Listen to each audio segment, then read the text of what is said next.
Islamic terrorists have struck again, targeting vulnerable children. Over the weekend, Boko Haram burned children alive in Nigeria, and ISIS bombed school children in Syria. Gary Lane has the story.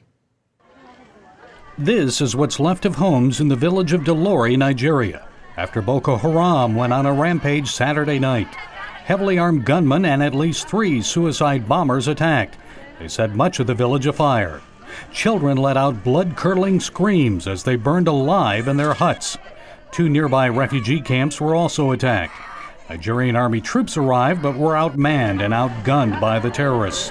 Charred corpses and bullet-ridden bodies were counted Sunday. At least 86 people were killed and other 62 people injured in the attack. 3 females were among the suicide bombers. Nearly 3,000 miles away, Islamic State terrorists struck in the heart of Syria, this time in a Shiite neighborhood south of Damascus. They exploded 2 bombs on Sunday in an area protected by Lebanon's Hezbollah. The first was a suicide car bomb. We were on the street and the car suddenly exploded. A lot of children were killed because the school was out at that time. I was just carrying children out of the building and sent them to the hospital. As people gathered to help dead and injured children, another blast occurred in the midst of the crowd, this time from an ISIS terrorist wearing a suicide vest. At least 45 people were killed, 110 wounded. This man said the attacks were meant to deter peace talks from moving forward in Geneva.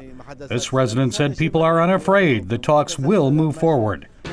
Syrian government representatives and anti-government coalition negotiators arrived in Geneva last Friday to begin peace talks. They last met 2 years ago. The coalition insists a number of conditions be met before the talks begin. They want an immediate ceasefire so humanitarian aid can be delivered to starving and suffering Syrians. Gary Lane, CBN News.